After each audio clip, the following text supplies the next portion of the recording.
Hello, I'm the Dark Master, and welcome back to my LEGO reviews. In today's video, we shall be reviewing set number 71742, Overlord Dragon, from the Ninjago Legacy Wave.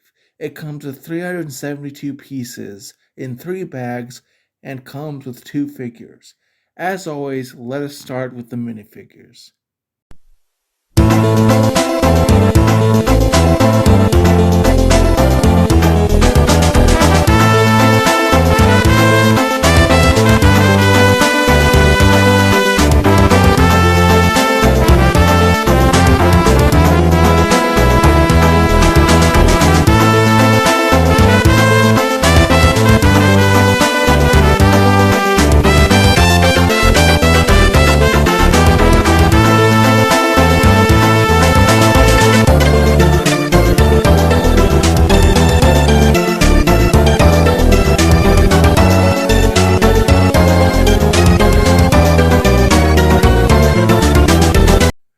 From left to right, we have the Golden Ninja Lloyd Garmadon and the Evil Overlord.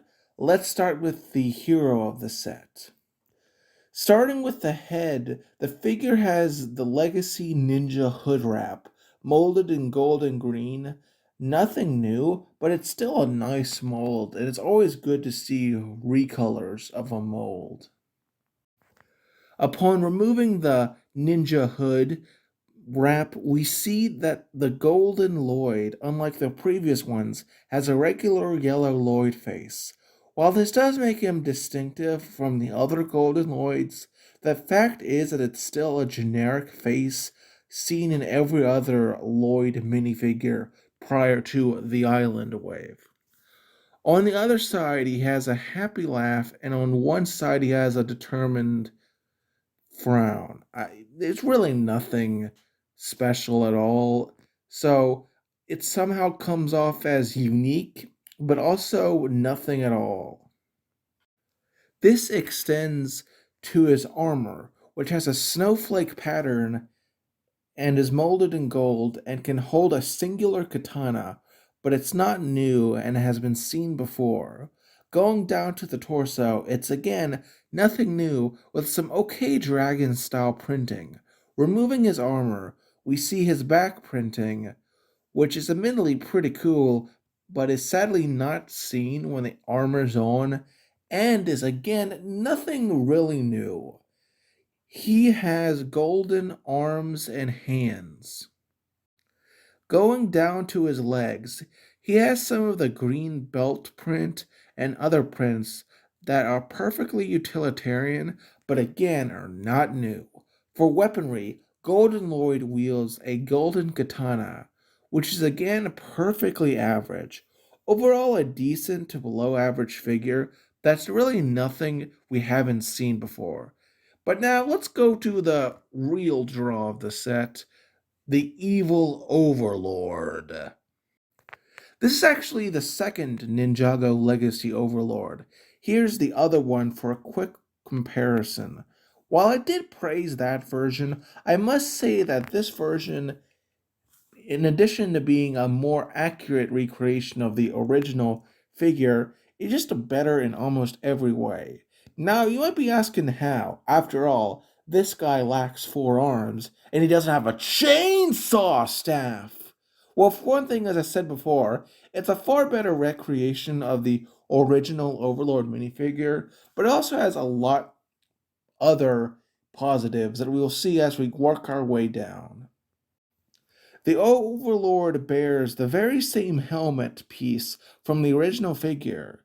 It is a castle piece with wide visors and flaring sides. Truly one of the best LEGO helmet pieces of all time, and it's interesting to see that it's still in use even though it is relatively specialized. Going to his head, it is molded in translucent purple, much like the previous version, but the face print is completely different. Firstly, his eyes are darker color, more like the OG Overlord. His mouth has more even, less foul teeth, which honestly actually does fit better. Plus, you can even see his tongue. Removing his helmet, we see his head has a back print, the sort of old Ninjago evil rune thing. On one hand, it's a pretty metal print, but it does kind of detract from the transparency of the head, which is the only part I would consider a downgrade from the previous Legacy incarnation.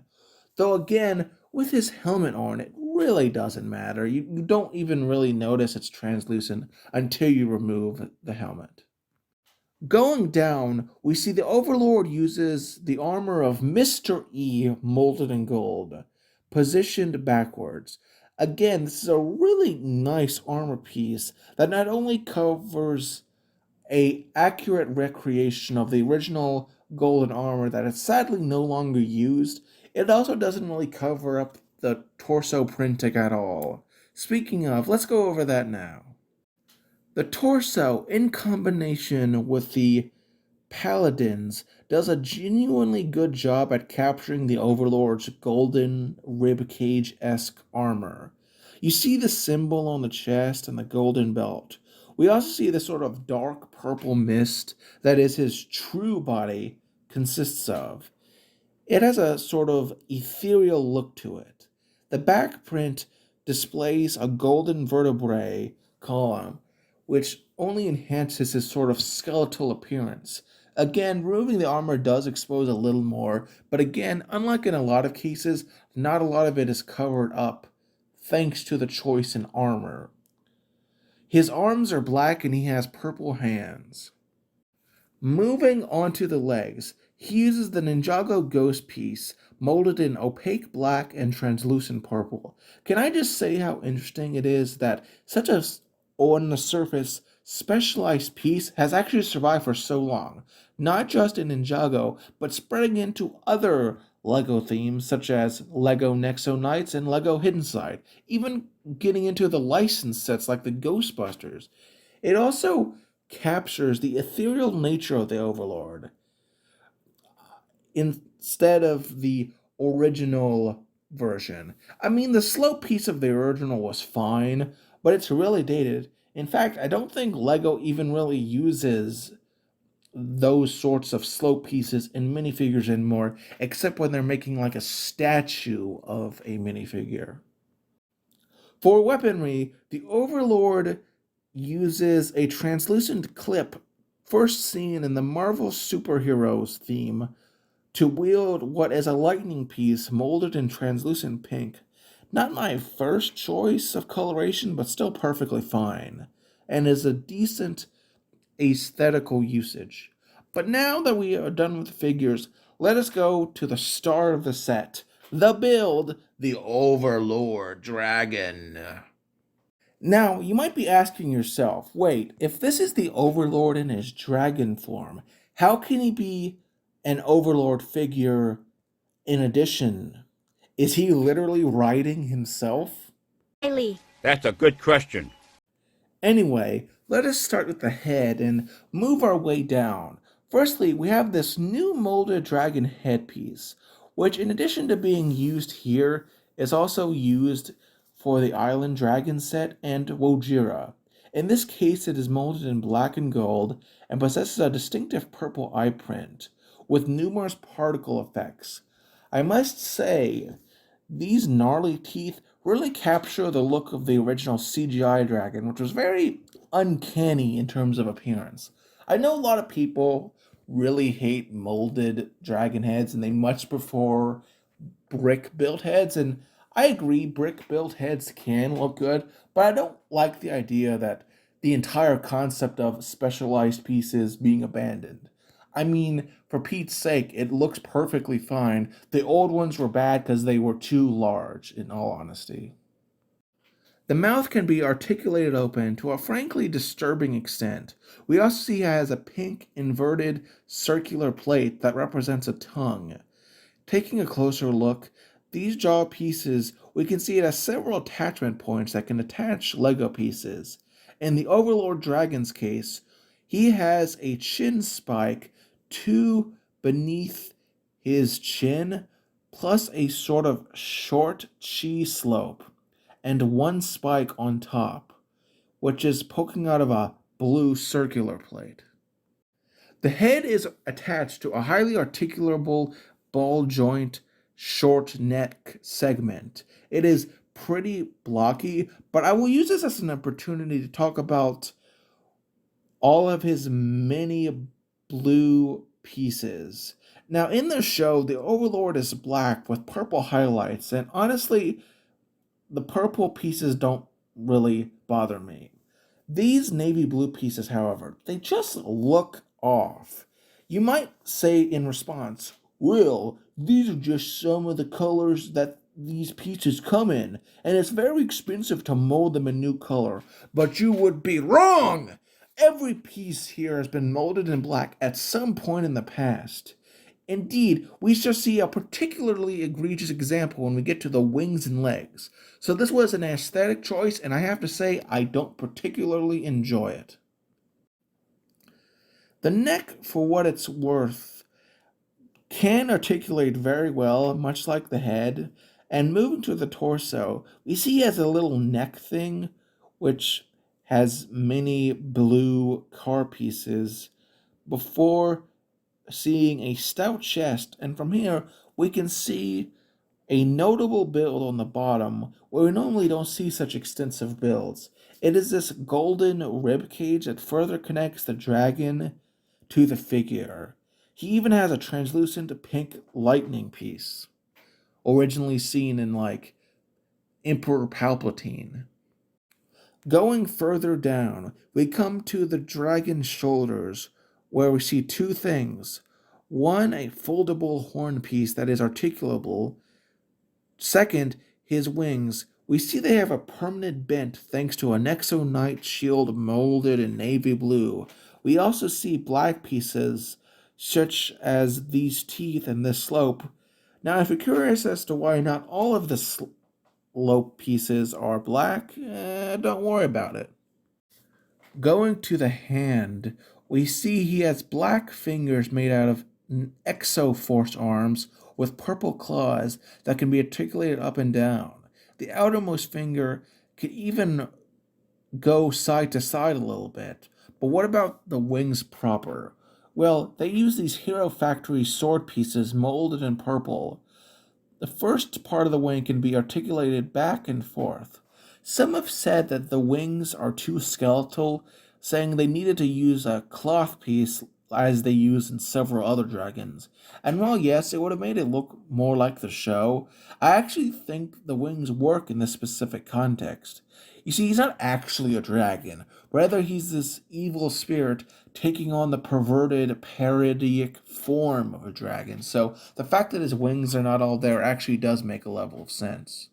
Plus, they were a little skeletal in the show. Returning to the torso, we see where the Overlord sits on himself, and we eventually come to his legs. There is a ratchet joint that allows for reasonable articulation, and dark blue pieces notwithstanding, it looks perfectly fine. The lower legs have what is best described as a heel articulation. The lower feet also, unfortunately, have an overabundance of gray. This is, in some ways, far worse than the navy blue, not only because the gray sticks out far more than the dark blue does with the black, but also these pieces are in black, especially those toes. We literally see exo arms in black on the wings. Why would you include two different colors of the same piece in a set? That costs more money. And it's also just stupid and inconsistent. What the heck?